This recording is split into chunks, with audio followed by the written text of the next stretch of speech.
وہ چاہتے ہیں کہ ان مسائل کو کہ جس کے پیچھے لوگ پریشان ہونے کے بعد کوئی آواز اٹھائیں، کسی طرح غصے میں آئیں، ان کا غصہ مذاق بنا کر اڑا دیا جائے۔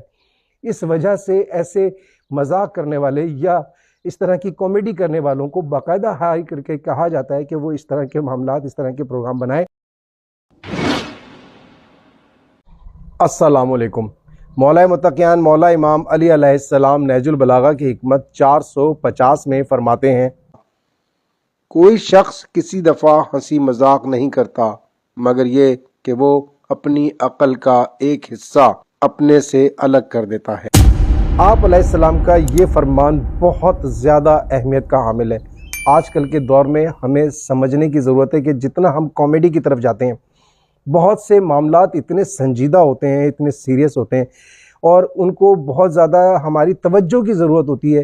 ہمارے معاشرے میں بہت برے بدنما داغ ہوتے ہیں ایسے معاملات کہ جن کو ہم ہنسی میں اڑا دیتے ہیں، اور ہم یہ سمجھتے ہیں کہ شاید ہم نے یہ کوئی اچھا کام کیا ہے، ہم نے حکمران کے لیے کوئی سسٹم کے خلاف، کوئی نظام کے خلاف، کسی منسٹر کے خلاف، کسی بھی طاقت کے خلاف ہم نے کوئی ایسی بات کرنے کی جرأت اختیار کی ہے کہ ہم نے مذاق میں اسے برا کہا ہے، مذاق میں اس کی برائی کی نشاندہی کی ہے۔ یہ چیزیں ہمارے معاشرے میں آج کل بہت پائی جاتی ہیں۔ باقاعدہ کامیڈی کے بہت سارے لوگوں کو ہم نے ہیرو بنایا ہوا ہے۔ بہت سے اسٹیج ڈرامے ہمارے پاس، اسٹیج کے پروگرام ہمارے ایسے ہو رہے ہوتے ہیں کہ جہاں پر ہمارے یہ کامیڈی بڑی ہوتی ہے، بہت زیادہ لوگ اس میں انوالو ہوتے ہیں۔ آپ اس میں ہمیشہ دیکھیں گے کہ ایسے لوگ جو ہوتے ہیں کبھی بھی معاشرے میں سوائے ہنسانے کے، تمسخر اڑانے کے، مذاق کرنے کے، اور بہت سی تو اتنے گر جاتے ہیں کہ ان کے باتیں بڑی غلط سی بے حیائی پر مبنی ہوتی ہیں۔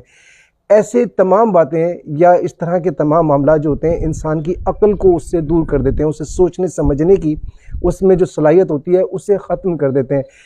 ہم یہ سمجھتے ہیں کہ شاید اس سے ہم نے جو ہے نا کوئی انٹرٹینمنٹ کی ہے، کوئی اچھا وقت ہمارا گزر گیا ہے۔ یاد رکھیے کہ جو وقت ہے بہت قیمتی ہے، اس کو گزارنے کی ضرورت نہیں ہے، اس کو سمجھنے کی ضرورت ہے۔ اور بحیثیت قوم ہم تو ویسے ہی بہت پیچھے ہیں، ہمارے پاس علم بھی بہت کم ہے، ہمارے پاس ہر طرح سے وقت تو ہمارے پاس ہے ہی نہیں، ہم سب ضائع کر چکے ہیں۔ ہمیں وقت گزارنے کے بجائے معاملات کو سمجھنا چاہیے، سنجیدگی اختیار کرنی چاہیے اپنی زندگی سے۔ یہ تمسخر جو ہے، جسے ہم کامیڈی کہتے ہیں، اس مذاق کو اس لیے دور کرنا چاہیے۔ چٹکلا کبھی کوئی بات میں زندگی میں اگر آ جائے تو تمیز کے دائرے میں ایک دوسرے کی عزت کا، احترام کا خیال کرتے ہوئے کہا جا سکتا ہے، مسکرایا جا سکتا ہے، لیکن باقاعدہ طور پہ کامیڈی کے لیے اپنے وقت کو ضائع نہیں کرنا چاہیے، کیونکہ یہ ہماری عقلوں کو ضائع کر دیتا ہے۔ عام طور پر ہم دیکھتے ہیں کہ بڑے بڑے عقل مند دانشور جو ہوتے ہیں وہ اسٹیج پر بیٹھے ہوئے یا ہمارے ٹی وی پر آتے ہیں، اور وہ آ کر جو ہے وہ کامیڈی میں انداز میں وہ حکمرانوں کے خلاف، سسٹم کے خلاف بات کر رہے ہوتے ہیں، اور لوگ بڑی کلیپنگ کرتے ہیں، بڑی تالیاں بجاتے ہیں۔ سنجیدہ اور بڑے پیچیدہ مسائل کو وہ اپنے اشعار کے ذریعے، اپنے جو ہے وہ لفظوں کے ذریعے کسی طریقے سے وہ مذاق میں اڑاتے ہیں۔ یاد رکھیے یہ انہی لوگوں کا ہتھ کنڈا ہوتا ہے، انہی سیاستدانوں کا، انہی حکمرانوں کا ایک ہتھ کنڈا ہوتا ہے۔ وہ چاہتے ہیں کہ ان مسائل کو کہ جس کے پیچھے لوگ پریشان ہونے کے بعد کوئی آواز اٹھائیں، کسی طرح غصے میں آئیں، ان کا غصہ مذاق بنا کر اڑا دیا جائے۔ اس وجہ سے ایسے مذاق کرنے والے یا اس طرح کی کامیڈی کرنے والوں کو باقاعدہ ہائی کر کے کہا جاتا ہے کہ وہ اس طرح کے معاملات، اس طرح کے پروگرام بنائیں، اور وہ آ کر جو مسائل ہیں ان کو بس ہنسی میں اڑا دیں۔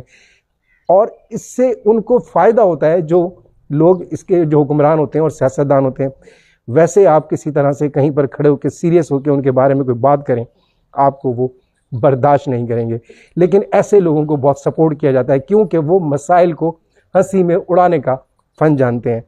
اپنے اور اپنے لوگوں کا، اپنے نظام کا بحیثیت قوم بہت خیال رکھنے کی ضرورت ہے۔ اپنا اس انداز کو بدلیے، اپنی سوچ کو بدلنے کی کوشش کیجیے، اور تمام معاملات کو، سنجیدہ معاملات کو سنجیدہ رکھیے، تاکہ ہم ان معاملات کے حل کی طرف جا سکیں، کسی طرح سے ان معاملات سے جان چھڑا سکیں۔ پروردگار عالم ہمیں صحیح سمجھنے کی توفیق عطا فرمائے، غلط کو اور درست کو الگ الگ کرنے کی توفیق عطا فرمائے۔ آمین یا رب العالمین۔ شکریہ۔